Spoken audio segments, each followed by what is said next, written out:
जो अधिकार है वो भी बना रहेगा। तो सबसे पहले हमने देखा कि वेवेल योजना जो 1945 में आई, जिसे हम एक और नाम से जानते हैं, शिमला समझौता। इसे लॉर्ड वेवेल जो वायसराय थे भारत ने, उसने पेश किया। इसमें कुछ बातें राजनीतिक रूप से रखी गई। बोला गया वायसराय के कमांडर इन चीफ को छोड़कर सभी सदस्य भारतीय। इस चीज का सभी राजनीतिक पार्टियों ने स्वागत किया। चलो, आप लोगों ने कुछ तो दिया। और बोला कार्यकारिणी परिषद में मुस्लिम लीग को थोड़ा सा प्रमोट करने के लिए हिंदू और मुस्लिम की संख्या को बराबर रखा जाएगा। और आगे बोलते हैं वायसराय को वीटो अधिकार, जो वायसराय है उसका वीटो जो अधिकार है कि जब वो मनचाहे डिसीजन ले सके, ये अधिकार समाप्त नहीं कर रहे। मतलब थोड़ा सा अभी ये अपने ऊपर नियंत्रण चाहते थे, ये समाप्त नहीं होगा। कहीं आप लोग समझो कि इसे हम समाप्त कर देंगे, ये शक्ति हमारे पास बनी रहेगी। लेकिन दिक्कत ये थी, जब इन्होंने बोला हिंदू और मुस्लिम की संख्या को बराबर रखा जाएगा, तो मुस्लिम लीग चाहती थी कि इसमें जो मुस्लिमों का प्रतिनिधित्व करे वो सिर्फ हम लोग करें, सारी मुस्लिम सीट मुस्लिम लीग को मिले। लेकिन कांग्रेस बोली ऐसे कैसे हो जाएगा भाई, हम सिर्फ हिंदुओं की पार्टी थोड़ी ना है, हमारे पास भी बहुत सारे मुस्लिम हैं जो कांग्रेस के सदस्य हैं, और उन लोगों को हम भेज सकते हैं। और ऐसे कैसे मुस्लिम लीग कह सकते हैं कि भाई हम ही लोगों को, सारे मुस्लिमों को भेजने का अधिकार है। तो कांग्रेस बोली भैया हमें भी अधिकार है। तो कांग्रेस ने इस बात को नहीं माना, और कांग्रेस ने अपनी तरफ से अबुल कलाम आजाद, मौलाना अबुल कलाम आजाद और अब्दुल गफ्फार खान, इन दो को भेजा। दोनों मुस्लिम, कलाम आजाद और गफ्फार खान, जिन्हें सीमांत गांधी के नाम से जाना जाता है, इन दोनों को कांग्रेस ने भेजा। तो मुस्लिम लीग इस बात से चिढ़ गई, थोड़ा सा आग बबूला हुई, बोले ऐसे कैसे कर सकते हो तुम। तो कांग्रेस ने बोला क्यों नहीं कर सकते। उन्होंने ये बोला है मुस्लिम सदस्य होंगे आधे, ये कहीं नहीं बोला है कि वो मुस्लिम सदस्य मुस्लिम लीग से होंगे। भाई हमारी कांग्रेस में भी बहुत सारे मुस्लिम हैं, जबकि मुस्लिम लीग कह रही थी नहीं नहीं नहीं नहीं, आप लोग सिर्फ हिंदुओं की पार्टी हो, हम लोग मुस्लिमों की पार्टी। कांग्रेस बोली ऐसा कैसे हुआ, तुम लोग अपने आप को मुस्लिम की पार्टी मानते हो, हम लोग अपने आप को हिंदू की पार्टी नहीं मानते। तो इस बात को लेकर ही काफी बहसबाजी हुई। जब जिन्ना ने सब बोला, लेकिन कांग्रेस ने नहीं माना, और कांग्रेस बोली हम क्यों मान लें भैया, हम तो राष्ट्रवादी आंदोलन में सबने अपना योगदान दिया हमारे साथ, तो अगर हम ऐसा करेंगे मुस्लिमों के साथ तो उन्हें भेदभाव फील होगा। जिन्ना इस बात पे काफी आग बबूला हो गया, सब लोग बैठे हुए थे। लेकिन उसके बाद वायसराय वेवेल भी बैठे हुए थे, झगड़ा ज्यादा बढ़ा। तो उसके बाद वेवेल ने बोला ठीक है भैया, अभी समझौते को खत्म किया जाता है, बैठक खत्म। तो ये वाला जो समझौता था या योजना थी वो असफल रही, और उस असफलता का एक जो कारण था वो था मुस्लिम लीग। मुस्लिम लीग ने इसे होने ही नहीं दिया। मुस्लिम लीग बोली नहीं, सारे जो सदस्य होंगे वो मुस्लिम के सिर्फ मुस्लिम लीग देगी। कांग्रेस ने इस बात को नहीं माना, और उनके लिए नहीं मानना ही सही था, क्योंकि वो सिर्फ एक हिंदुओं की पार्टी बन जाती, राष्ट्र का प्रतिनिधित्व नहीं कर पाती। और इसलिए कांग्रेस ने उनकी इस बात को माना ही नहीं। कांग्रेस बोली नहीं भैया हम तुम्हारी बात नहीं मानेंगे, ऐसे तुम करोगे तो ये गलत बात होगी। तो ये जब सारी चीजें होने लगी, तो उसके बाद वायसराय का भी थोड़ा सा मूड खराब हुआ। बोले यार तुम लोग ऐसे ही लड़ते रहते हो, हमने सोचा था कुछ देंगे तुम लोगों को, लेकिन तुम लोग लेना ही नहीं चाहते। तो उसके बाद वेवेल मुस्लिम लीग की थोड़ा सा प्रदर्शन को देखते हुए वो इस योजना को विफल कह रहे थे। तो ऐसे वेवेल योजना आई जरूर, जिसमें ब्रिटिश लोगों ने थोड़ा सा कोशिश किया, कि भारत में थोड़ा सा राजनीतिक, विधानसभा, सामाजिक अधिकार दिए जाए, लेकिन मुस्लिम लीग ने उस चीज को नहीं किया। तो इसलिए ये योजना असफल एक तरीके से रही। लेकिन शिमला समझौते के बारे में पूछा जाता है और आगे जाके 1971 में भी एक शिमला समझौता होता है 1971 में, जब भारत और पाकिस्तान के बीच युद्ध होता है। उसके बाद भी शिमला समझौता होता है, जिसमें एक तरफ हमारी इंदिरा गांधी, दूसरी तरफ भुट्टो साहब, वो दोनों बैठते हैं और इसके समझौते में बांग्लादेश का निर्माण होता है, एक नए देश का निर्माण। बांग्लादेश जो पाकिस्तान के एक क्षेत्र पूर्वी पाकिस्तान से बनता है, वो भी एक शिमला समझौते का पार्ट। शिमला काफी ज्यादा फेमस है समझौते के लिए, वहां पे अक्सर बैठते हैं। तो ये हमने देखा वेबल योजना या शिमला समझौता, और कैसे वायसराय ने कुछ बातें रखने की कोशिश की, लेकिन मुस्लिम लीग को अच्छा नहीं लगा। वो सारे सदस्य अपने मुस्लिम की तरफ से बनाना चाहती थी, इस वजह से दिक्कत हुई और इस दिक्कत की वजह से आखिरकार इसे छोड़ना पड़ा। तो ये सारी प्रॉब्लम इसमें हुई। अगला जो आता है Indian national army, Azad Hind फौज। आजाद हिंद फौज, जब द्वितीय विश्व युद्ध चल रहा था तो आजाद हिंद फौज ने काफी ज्यादा एक अहम भूमिका निभाई। और आजाद हिंद फौज ने ब्रिटिश के खिलाफ जापान के साथ मिलकर एक सशस्त्र विद्रोह प्रस्तुत किया। और आजाद हिंद फौज का जो जन्म हुआ, वो जन्म इसी विश्व युद्ध में हुआ, सेकेंड विश्व युद्ध में। और एक हेड थे जापान की आर्मी के, चीफ थे जिनका नाम था फ्यूजीवारा। ये जो हेड थे, इन्होंने भारत की तरफ से जब विश्व युद्ध चल रहा था, मोहन सिंह जो एक टुकड़ी का नेतृत्व कर रहे थे, और फ्यूजीवारा ने मोहन सिंह और उनके जितने भी सोल्जर थे उनको सरेंडर करने को मजबूर किया। तो फ्यूजीवारा ने बोला मोहन सिंह को, मोहन सिंह जी आप ऐसे ही फालतू में लड़ते रहते हो, तुम्हें तो कुछ मिलना नहीं, अंग्रेज लोगों ने तुम्हें गुलाम बना रखा है, तुम क्यों नहीं अपनी सेना तैयार करते। तो उसके बाद फ्यूजीवारा ने मोहन सिंह को आजादी दी और मोहन सिंह ने पहली बार इंडियन नेशनल आर्मी INA इसका गठन किया। तो INA का जो गठन है वो मोहन सिंह ने किया, लेकिन इसको वास्तव जो संस्थापक हैं वो कौन होते हैं, सुभाष चंद्र बोस। लेकिन जो सबसे पहले जो गठित किया, वो गठित किया मोहन सिंह ने। तो मोहन सिंह ने जितने भी भारतीय फौजी लोग जापान के कब्जे में थे, उन सबको मिलाकर इसका डेवलपमेंट किया।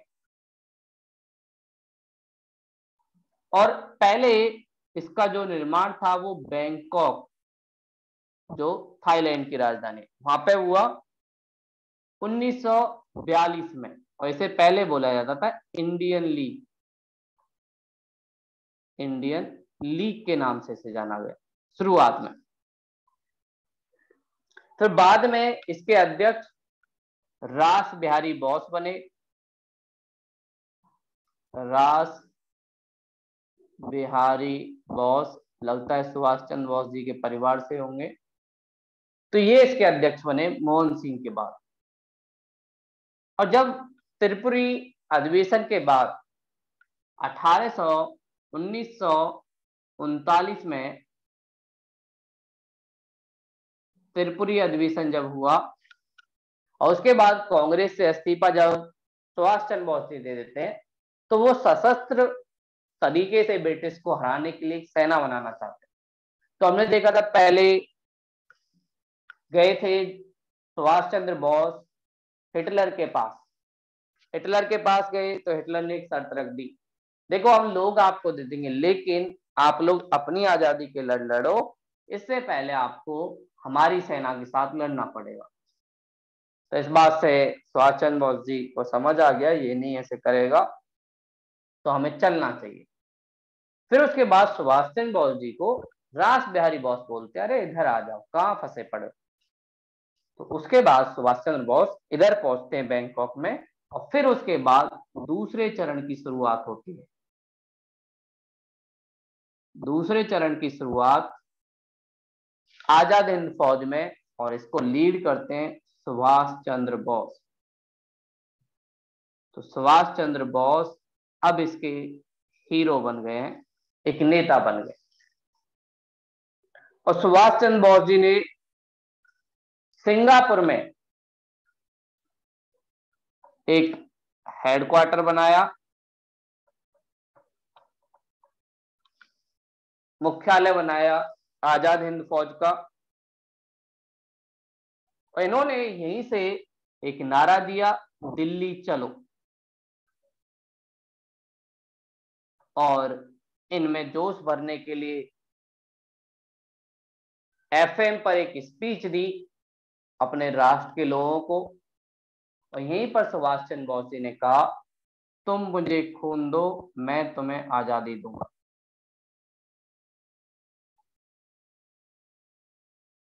तो यहां पर पहली बार उन्होंने ये बात की, तुम मुझे खून दो, मैं तुम्हें आजादी दूंगा। ये नारा सुभाष चंद्र बोस जी ने दिया। और उन्होंने एक तरीके से जो मित्र राष्ट्र थे, जिसमें ब्रिटेन भी था, उनके खिलाफ युद्ध की घोषणा कर दी कि हम लोग इनके खिलाफ लड़ेंगे। और एक सैन्य टुकड़ी को भेज दिया म्यांमार, जापान की आर्मी के साथ रंगून वाले क्षेत्र में। और हमारी एक टुकड़ी लड़ने के लिए आ गई आजाद हिंद फौज की। साथ में इन्होंने एक टुकड़ी महिलाओं की भी बनाई, और उसका नाम रखा गया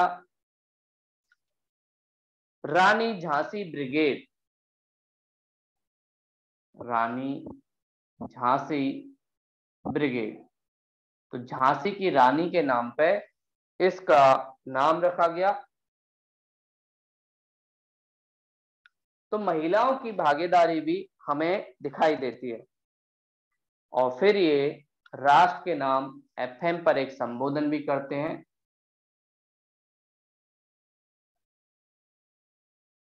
और उसमें बोलते हैं, भारत की स्वतंत्रता के लिए अंतिम युद्ध शुरू हो चुका है। और हमारे राष्ट्रपिता सबसे पहले सुभाष चंद्र बोस जी ने ही गांधी जी को कहा। राष्ट्रपिता महात्मा गांधी को कहा सुभाष चंद्र बोस ने। हमारे राष्ट्रपिता भारतीय स्वतंत्रता के इस पवित्र युद्ध में हमें आपका आशीर्वाद चाहिए। देखो, दोनों की विचारों के लेवल पे बेशक नहीं बनती थी, लेकिन फिर भी सबको पता था कि हमारा मकसद एक है, राष्ट्र की आजादी। तो उसके बावजूद कि विचारों के बीच टकराव था सुभाष चंद्र बोस के और गांधी जी के, उसके बाद भी कि गांधी जी को राष्ट्रपिता के नाम से संबोधित करते हैं। और फिर उसके बाद ये अपनी टुकड़ियों को भेज देते हैं अलग अलग जगह कि जाइए, आप लोगों को ट्रेनिंग मिल चुकी है और आप लोग जाइए। और फिर शहनवाज खां के नेतृत्व में, शहनवाज खां इसका मतलब मुस्लिम लोग भी शामिल थे इसमें, आजाद हिंद फौज में। तो शहनवाज खां के नेतृत्व में एक टुकड़ी जाती है म्यांमार, जापान के साथ चल के पहले म्यांमार पे कब्जा करती है रंगून वाले क्षेत्र में। उसके बाद हमारे देश के एक राज्य मणिपुर, जहां पे अभी बहुत हिंसा हो रही है, उसकी राजधानी इम्फाल, उसका अभियान करते हैं।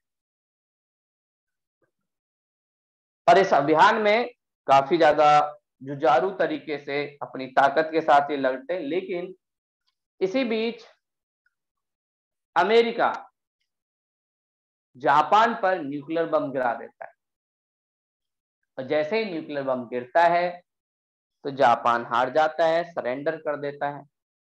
और जब जापान की टुकड़ी ने सरेंडर कर दिया, उसकी आर्मी ने सरेंडर कर दिया, तो आजाद हिंद फौज के सैनिकों को भी सरेंडर करना पड़ा। और फिर इन आजाद हिंद फौज के सैनिकों को जब आत्मसमर्पण किया, तो उसके बाद इनको लाया गया कहां पर, भारत में।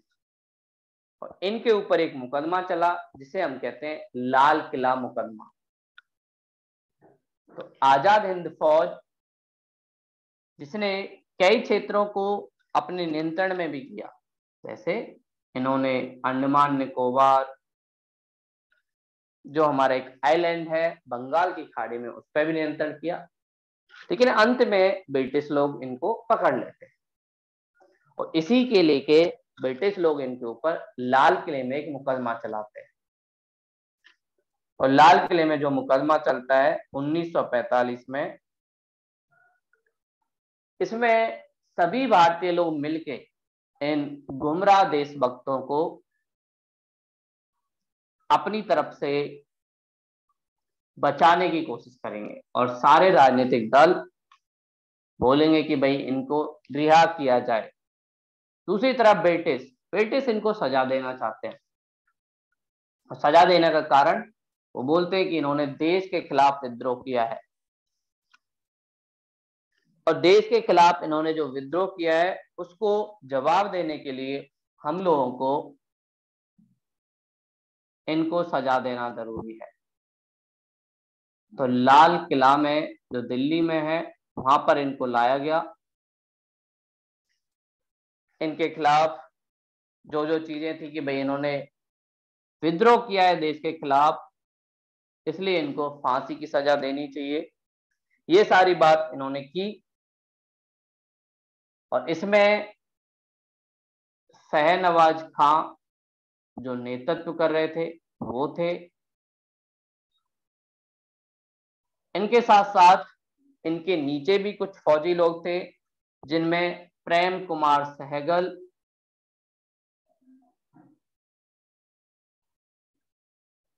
के साथ ही एक और साथी गुरु बख्श सिंह ढिल्लो, गुरु बख्श सिंह ढिल्लो, ये तीन एक तरीके से आजाद हिंद फौज के स्वतंत्रता सेनानी, उनके ऊपर केस चलाए, और इनको बचाने के लिए सब लोग साथ में आ गए। और कांग्रेस ने भी एक समिति का निर्माण किया, आजाद हिंद फौज समिति, और बोला गया कि इनको बचाने के लिए हम लोग काम करेंगे। आजाद हिंद फौज समिति बनी, कमेटी बनी, और भारत की तरफ से, कांग्रेस की तरफ से एक वकील इनकी आजादी के लिए लड़े,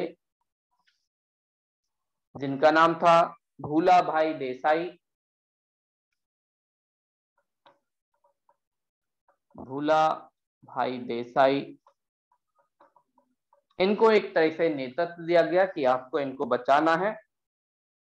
और इसके साथ साथ भूला भाई देसाई के नीचे भी बहुत सारे वकील थे, जो उनको एडवाइस देते थे या उनकी हेल्प कर रहे थे, जिनमें एक नेहरू जी भी थे, जवाहरलाल नेहरू।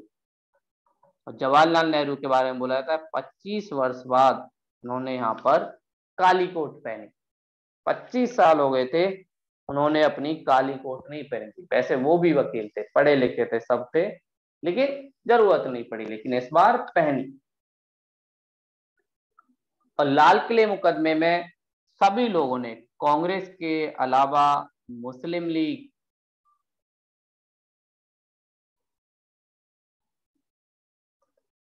ने भी इन देशभक्तों का समर्थन किया। कम्युनिस्ट पार्टी, अकाली दल, ये भी इनके साथ आ गए। और जब इतने सारे लोग सब साथ में आए तो ब्रिटिश लोगों की चिंता बढ़ी, ब्रिटिश लोगों को डर लगने लगा, और साथ में जनता ने इनके समर्थन में हड़ताल करी, जुलूस निकाले, ये सारी चीजें इनके समर्थन में हुई। तो ब्रिटिश लोगों के सामने एक सशक्त तरीके से भारतीय लोगों ने प्रदर्शन किया, और दुकानदारों ने दुकान बंद कर दी, और ब्रिटिश का एक तरीके से सामाजिक बहिष्कार भी शुरू कर दिया लोगों ने। ब्रिटिश लोगों को काम करना बंद कर दिया, ब्रिटिश लोगों को काफी ज्यादा दिक्कत होने लगी। और महिलाओं का जो सम्मेलन हुआ, भारतीय महिला सम्मेलन, उस महिला सम्मेलन में भी इन गुमराह देशभक्तों के लिए आजादी की मांग की गई। तो एक तरीके से सभी लोग साथ में रहकर इनको बचाना चाहते थे, और अब एक ही मुद्दा हो गया, भारत बनाम ब्रिटिश।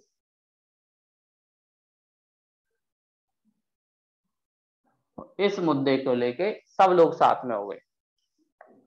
तो अंत में ब्रिटिश सरकार ने जब उसे दिखा कि अब तो भारत में बड़ा दिक्कत हो रहा है, पहले तो हमें सुविधा नहीं मिल रही, ऊपर से ये लोग बिल्कुल इस मूड में कि छोड़ेंगे नहीं, अब तुम कुछ करके दिखाओ भारतीय लोगों के साथ।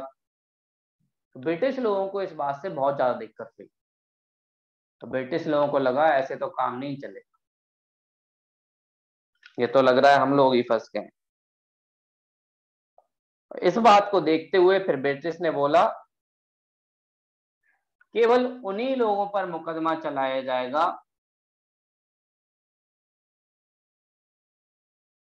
जिन्होंने बर्बरता की है, और बर्बरता साबित करने का कोई सबूत नहीं था कि आजाद हिंद फौज के लोगों ने किया नहीं। तो अंत में ब्रिटिश लोगों ने भारतीय जनता के सामने अपने घुटने टेक दिए। ये दिखा रहा था कि अब ब्रिटिश भारत में ज्यादा दिन टिक नहीं पाएंगे, क्यों? क्योंकि हर भारतीय उनके खिलाफ है, और सभी भारतीय लोग साथ में एक तरीके से आए हैं। तो ब्रिटिश लोगों को अब भारत में रहना फायदे की चीज नहीं है। ये बात धीरे धीरे ब्रिटिश लोगों को भी समझ में आ रही। साथ में द्वितीय विश्व युद्ध में जापान वाले और जर्मनी वालों ने ब्रिटिश वालों को काफी ज्यादा पीटा था, इससे भी उन्हें काफी ज्यादा आर्थिक स्तर पर, सामाजिक स्तर पर नुकसान हुआ था। तो ब्रिटिश लोगों को ये बात समझ आ रही थी कि अब भारतीय लोगों को ज्यादा दिन तक हम नियंत्रण में नहीं रख सकते, तो इसीलिए उन्होंने घुटने भी थे। तो लाल किले मुकदमे में सभी भारतीय लोग साथ आए, बिना दलों के भेदभाव के, बिना धर्म के, बिना जाति के, बिना लिंग के, सभी ने साथ दिया इन लोगों को। और ये भारत में राष्ट्रवाद की परिपक्व चरण को दिखाता है। तो इसलिए लाल किला मुकदमा भारतीय लोगों के पक्ष में गया। लेकिन वहीं दूसरी तरफ सुभाष चंद्र बोस, जो एक हेलीकॉप्टर में जा रहे थे और वो जापान की तरफ जा रहे थे, तो उसी में बोलते हैं कि उसके हेलीकॉप्टर में कुछ दिक्कत आई, वो हेलीकॉप्टर क्रैश हुआ, और वहीं पर सुभाष चंद्र बोस जी की भी डेथ हो गई। तो ऐसे कई बार बोला जाता है कि सुभाष चंद्र बोस जी की जो डेथ है वो उस प्लेन क्रैश में हो गई, लेकिन उनके जो सैनिक थे उनको भारतीय लोगों ने बचा। तो ये सारी कहानी आजाद हिंद फौज में चल रही। वहीं दूसरी तरफ आजाद हिंद की फौज की तरह ही नौसेना में भी विद्रोह हो गया। जो नेवी थी हमारी, जो समुद्र की सुरक्षा करने की जिम्मेदारी रहती है, उसमें भी विद्रोह हो गया। वहां पर एक नौसैनिक ने ब्रिटिश के जहाजों पर लिख दिया अंग्रेजों भारत छोड़ो। तो नौसेना विद्रोह जो 1946 के आसपास हुआ,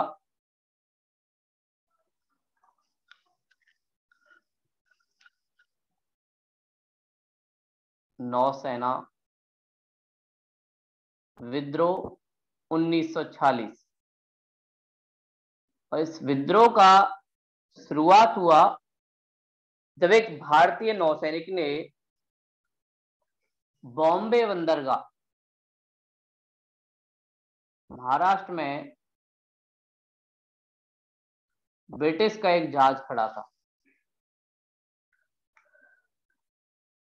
जिसका नाम था तलवार, जहाज का नाम। और इस तलवार पर उसके चारों तरफ उन्होंने लिख दिया अंग्रेजों भारत छोड़ो।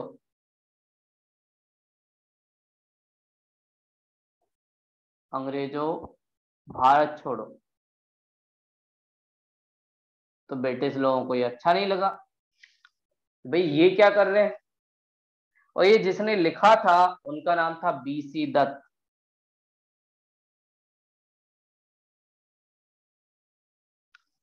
तो ब्रिटिश लोगों ने इनको पकड़ लिया, लेकिन जैसे ही इनको पकड़ा तो सारे नौसैनिक जो भारतीय थे वो साथ में आ गए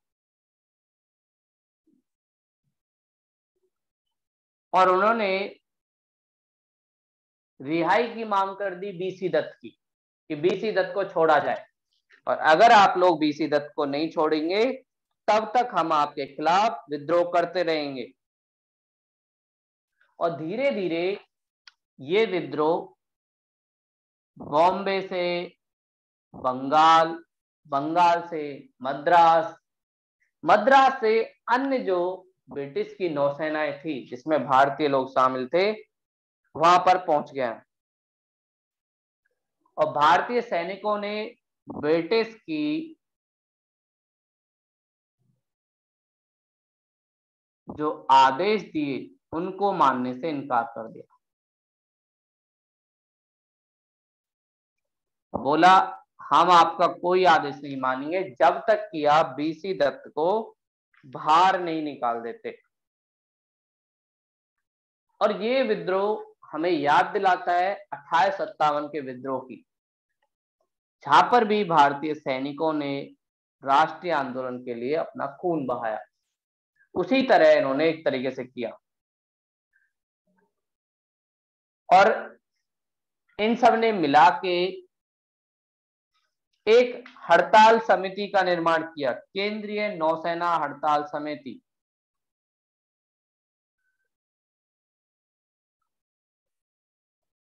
हड़ताल समिति, और इस समिति में जितने भी नौसेना के लीडर थे उन सबको शामिल किया गया। और इसके प्रमुख एमएस खान,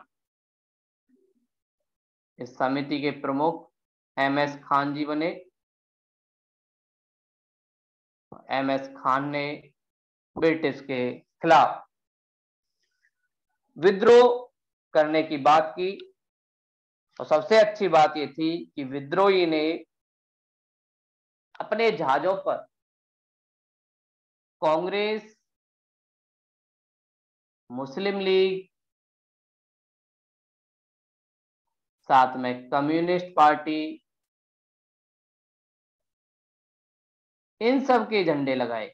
इससे बात पता चलती है कि वो सांप्रदायिकता को खत्म करने की बात कर रहे थे और देश में एकता की बात कर रहे थे। ये सबसे अच्छी बात रही नौसेना विद्रोह की। और सब लोग एक साथ आके, और विद्रोही ने बोला राजनीतिक कैदियों को छोड़ा जाए। जो भी भारत के राजनीतिक कैदी हैं उनको आप लोग छोड़ोगे। कहीं ना कहीं सेना के जो अधिकार थे या उनकी जो मांगे थी वो राष्ट्रीय आंदोलन से जुड़ने लगी। और साथ में इन्होंने बोला जो भी भारतीय लोग इंडोनेशिया गए हैं, इंडोनेशिया या अन्य ब्रिटिश के क्षेत्रों में गए हैं, सिंगापुर में गए हैं, उन भारतीयों की वापसी करनी होगी। हर भारतीय को वापस बुलाएंगे हम लोगों को आपकी सेवा में नहीं देना। इससे ब्रिटिश लोगों को भी बड़ा गुस्सा आ रहा था कि भाई अभी लाल किला मुकदमा हुआ, इतने थोड़ा सा बस चैन आया और इतने में ये सब हो गए। लेकिन फिर उसके बाद ब्रिटिश लोग इनको बड़ी क्रूरता से दबाने वाले थे, लेकिन जिन्ना और पटेल ने इन लोगों से बोला आप लोग सरेंडर कर दो, बीसी दत्त को छोड़ दिया जाएगा। और पटेल जी कहते हैं कि भाई ब्रिटिश सैनिक जो ताकतें हैं वो इतने जबरदस्त तरीके से, ब्रिटिश लोग वैसे ही बौखलाए हुए थे और नौसेना उनकी ताकत थी, उस नौसेना को चुनौती मिल रही। तो ब्रिटिश लोगों ने नौसेना के और जहाज यहाँ पर लाना चाहा और इसको दबाने की कोशिश की, लेकिन उससे पहले ही पटेल जी और जिन्ना की मदद से इन लोगों से आत्मसमर्पण करवाया गया।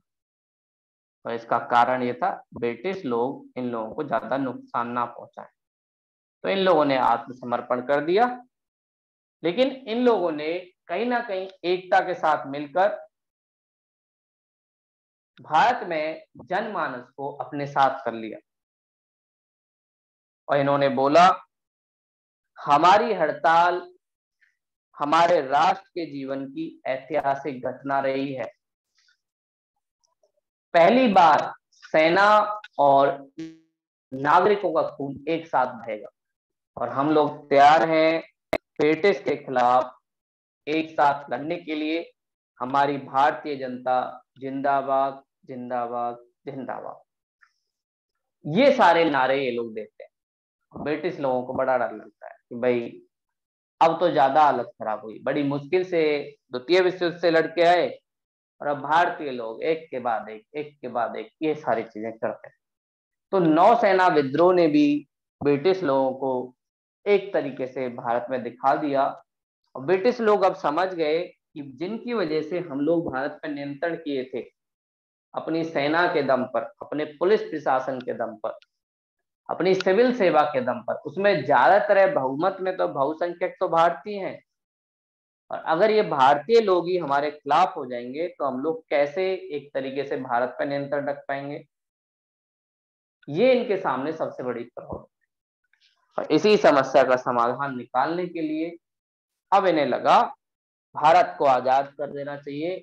तो एक और मिशन भारत भेजा गया जिसे कहते हैं कैबिनेट मिशन। ब्रिटिश की संसद के कुछ मंत्री जो भारत के मुद्दे को सुलझाना चाहते थे उनको भारत भेजा गया कि जाइए भारत में बात कीजिए कैसे इनके हम लोग आजादी दें, कैसे इन देश का एक तरीके से शक्तियों का विभाजन हो, क्या इनका मॉडल हो, कैसे ये लोग संविधान बनाएंगे, ये सारी चीजें आप लोग इनसे डिस्कस किए जाओ। तो 1946 में ब्रिटिश ने एक और मिशन भेजा जिसका नाम था कैबिनेट मिशन।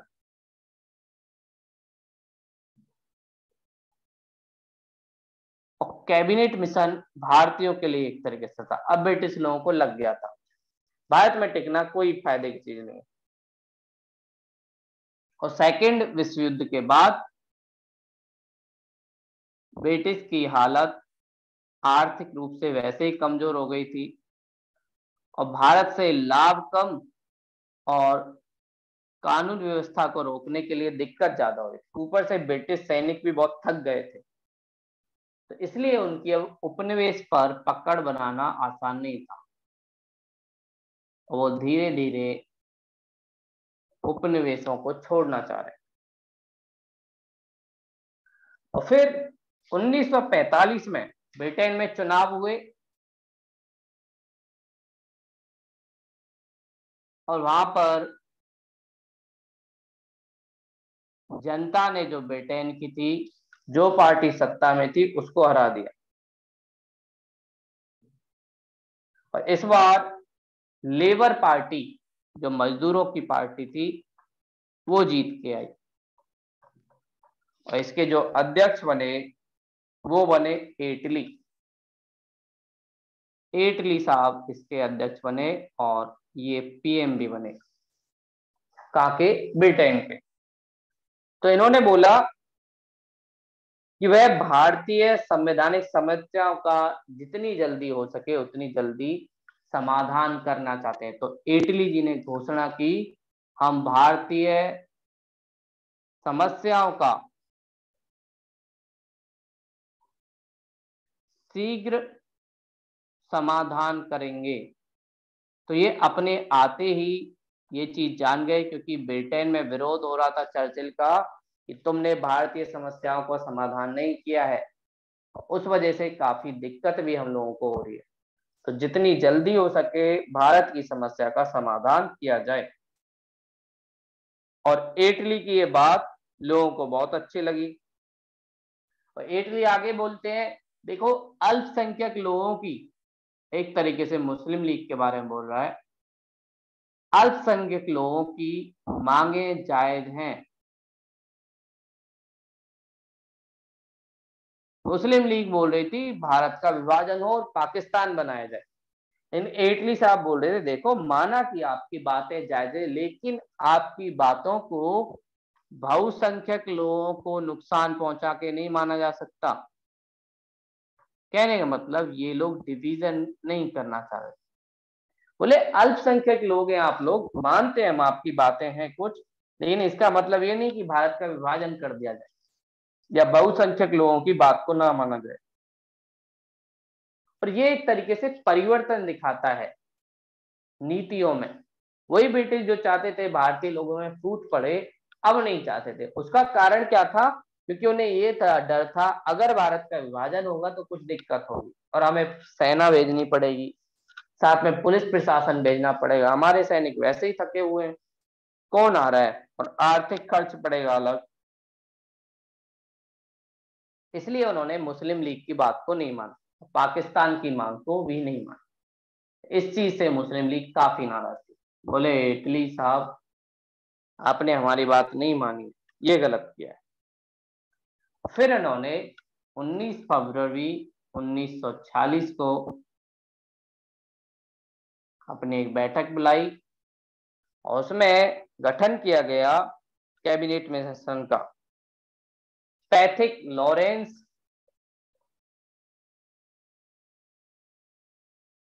जो वहां पर भारत सचिव के पद पर थे, उनको इसका एक मेंबर बनाया गया। साथ में स्टैफर्ड क्रिप्स स्टॉफर्ड क्रिप्स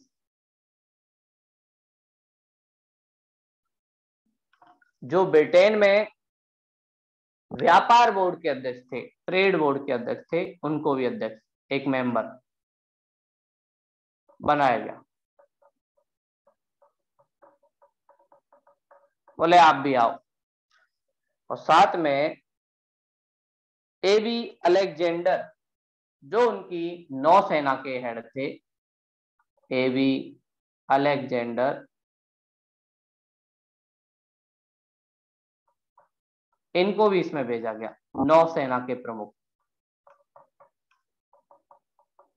ये 3 सदस्यीय दल, पैथिक लॉरेंस भारत सचिव, स्टेफर्ड क्रिप्स व्यापार बोर्ड के अध्यक्ष और तीसरे एबी अलेक्जेंडर नौसेना के प्रमुख, ये 3 लोग भारत में कैबिनेट मिशन को लेके आए। और मई 1946 में ये लोग भारत आ गए और भारत आके इन्होंने सबसे बातचीत करना शुरू किया। इन्होंने कुछ प्रावधान बताए कि भाई हम लोग क्या क्या करेंगे इसके द्वारा। इन्होंने बोला एक भारतीय संघ होगा। भारत के संघ की बात मतलब एक राष्ट्र की बात, ये बात इन्होंने बोली। भारतीय लोगों ने इसका बहुत ज्यादा स्वागत किया और बोला इस संघ में सभी ब्रिटिश प्रांत के साथ रियासत भी शामिल होंगी। ये भी अच्छी बात थी, देश के एकीकरण की बात थी।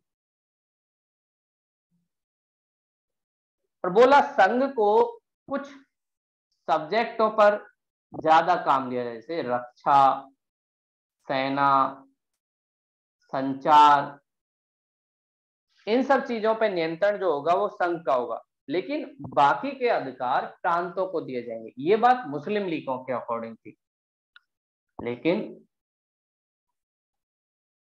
और सब प्रांत संभाले, मतलब प्रांत को काफी ज्यादा आजादी थी जो मुस्लिम लीग चाहती थी। मुस्लिम लीग को थोड़ा सा अपनी तरफ झुकाने के लिए इन्होंने ये सब किया। तो एक तरीके से प्रयास तो इनका अच्छा था कि एक भारतीय संघ बनेगा, इसमें ब्रिटिश प्रांत, साथ में रियासत, ये सारी चीजों को शामिल किया जाएगा। साथ में ही संघ में रक्षा, सेना, ऐसे कार्य जो केंद्र सरकार के लिए जरूरी है वो केंद्र सरकार को दिए जाएंगे, और बाकी के जो अन्य अधिकार हैं वो प्रांत को दिए जाएंगे। लेकिन मुस्लिम लीग को ये बात अच्छी नहीं लगी, बोली बहुत हो गया, तुम लोगों को इतने दिन से समझा रहे, मान ही नहीं रहे हो। तो पंजाब की मांग को अस्वीकार जो किया, पाकिस्तान की मांग को जो अस्वीकार किया कैबिनेट ने, इस चीज का विरोध किया मुस्लिम लीग ने, और मुस्लिम लीग ने कैबिनेट मिशन को मानने से इनकार कर दिया।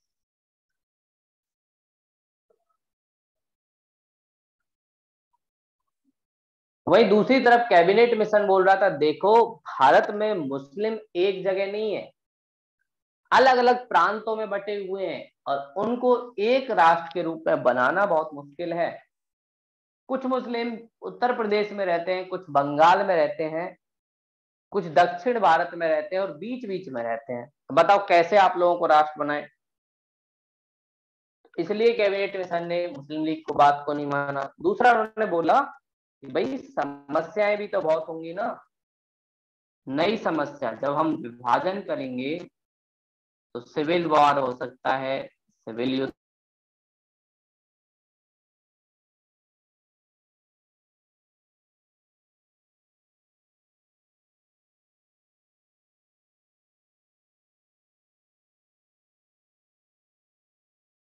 इसके लिए हमें प्रशासनिक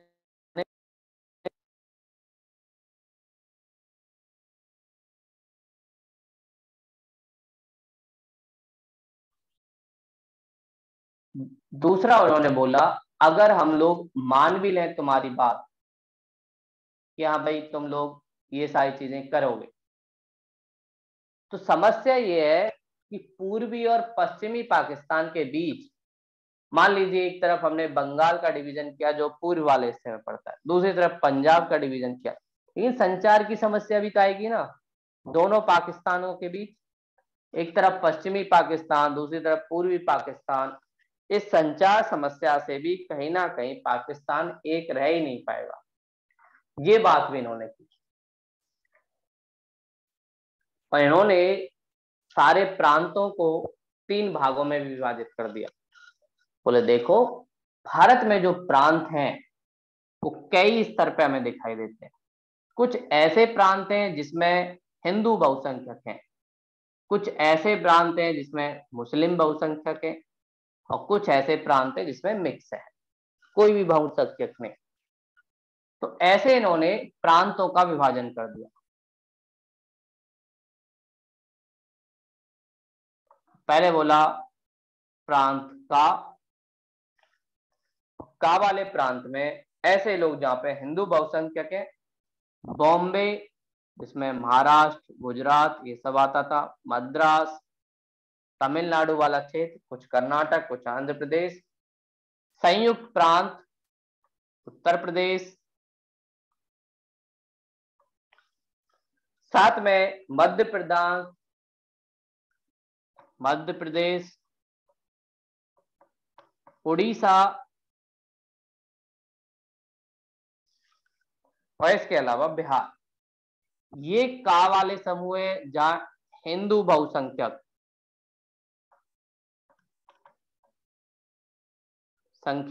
रहते हैं। दूसरे हैं खा वाले जहां मुस्लिम बहुसंख्यक, जिसमें पंजाब, उत्तर पश्चिम सीमा प्रांत जिसमें सिंध वाला क्षेत्र, बलूचिस्तान वाला क्षेत्र, ये क्षेत्र आता है, और साथ में सिंध, यहां पर मुस्लिम बहुसंख्यक, ये एक प्रांत। और तीसरा समूह गा, जिसमें कोई भी बहुसंख्यक नहीं, बंगाल एवं असम।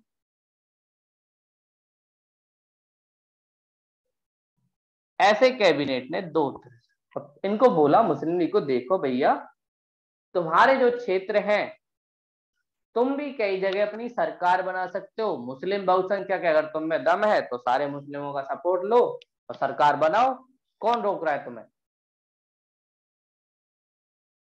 तुम्हें सरकार बनाने से रोक कौन रहा है? ये बहुसंख्यक लेके आओ और बना लो सरकार। और फिर बोला कैबिनेट मिशन ने, संविधान सभा का गठन हम लोग करेंगे, आप लोग अपने लिए संविधान बना सको, इसलिए एक संविधान सभा का गठन होगा। और संविधान सभा में सभी लोग आ सकते हैं, रियासत के भी आ सकते हैं, मुस्लिम भी आ सकते हैं, हिंदू भी आ सकते हैं। संविधान सभा का गठन होगा और संविधान सभा का जो गठन है, जो विधानसभा है वहां के जो निर्वाचित प्रतिनिधि हैं वो एक तरीके से सदस्यों को चुनेंगे, क्योंकि इतनी जल्दी पब्लिक को शामिल करना चुनाव में ये सही चीज नहीं। और प्रांत की जो जनसंख्या है उस आधार पर उतने सदस्य वहां से आएंगे। अगर उत्तर प्रदेश की जनसंख्या ज्यादा तो वहां से ज्यादा सदस्य आएंगे संविधान सभा में। और अगर आपको लगता है कि आप एक संविधान नहीं चाहते तो का, खा और गा के जो प्रांत हैं अपने लिए अलग अलग संविधान सभा का निर्माण कर सकते हैं, जैसे भी आप चाहें, और फिर उसके बाद एक नया संविधान बना सकते हैं। और नया संविधान जब आएगा तो रियासतों को भी बोला गया, जहां राजे रजवाड़े रहते थे, कि भैया आप भी संविधान स्वीकार कर लो। और एक बार संविधान स्वीकार कर लिए तो आपको संघ से अलग होने की कोई आजादी नहीं होगी। और साथ में इसने बोला एक अंतरिम सरकार बनाई जाएगी, काम काम की सरकार, नाम नाम की शुरुआत में। और इस अंतरिम सरकार में 14 सदस्य होंगे, जब तक आप लोग अपना संविधान नहीं बनाते, चुनाव नहीं होते, तब तक। और 14 सदस्यों में 6 इन्होंने बोला कांग्रेस, 5 बोला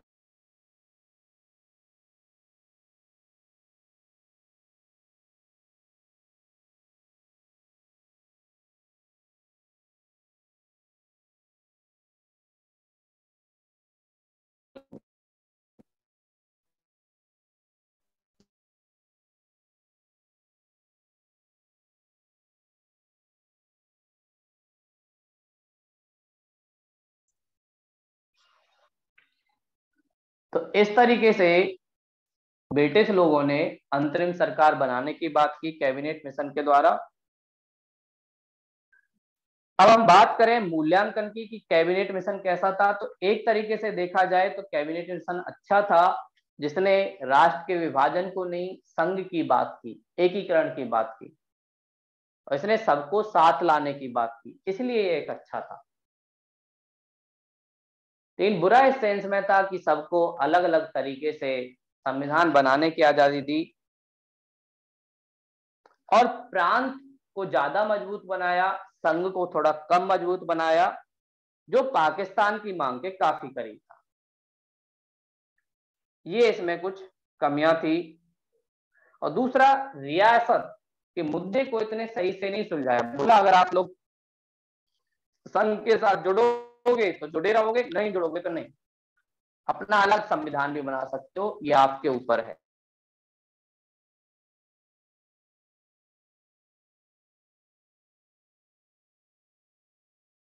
मुस्लिम लीग काफी ज्यादा नाराज होती है और फिर उसके बाद ये लोग कहते हैं लड़के लेंगे पाकिस्तान, और मुस्लिम लीग अपना सशस्त्र विद्रोह करती है, जिसे हम कल देखेंगे कैसे मुस्लिम लीग करती है। और फिर उसके बाद देश का विभाजन, इटली की घोषणा, माउंटबेटन योजना, ये सारी चीजें। तो आज की क्लास यहीं तक थी। कोई डाउट हो तो आप पूछ सकते हो। कुछ पूछना है? नहीं। चलिए तो मिलते हैं कल की क्लास में। ये क्वेश्चन क्वेश्चन क्वेश्चन और देंगे ना आज? हाँ, क्वेश्चन लिखिए। हाँ बोलो। आर्य समाज, आर्य समाज के द्वारा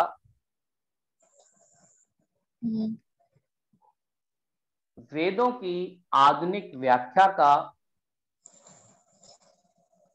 आर्य समाज के द्वारा वेदों की आधुनिक व्याख्या का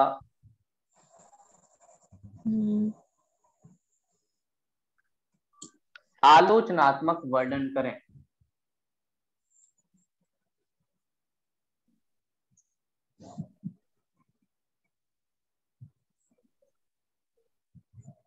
व्याख्या का आलोचनात्मक वर्णन करें। तो सबसे पहले आपको इंट्रोडक्शन में आर्य समाज क्या है, किसने गठित किया, ये बताना पड़ेगा। फिर वेदों की व्याख्या कैसे की, दयानंद सरस्वती, जिन्होंने बोला वेदों की ओर लौटो।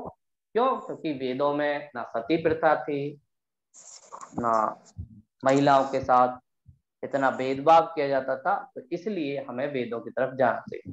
साथ में कुछ नेगेटिव चीजें, वेदों में भी कुछ कमियां थी। तो ये आपको आंसर लिखना है। ठीक है भावना जी? ठीक है। तो आप लिख के लाना और मुझे व्हाट्सएप पे दे देना, ठीक है। फिर मैं आपको चेक करके दे दूंगा। ठीक है।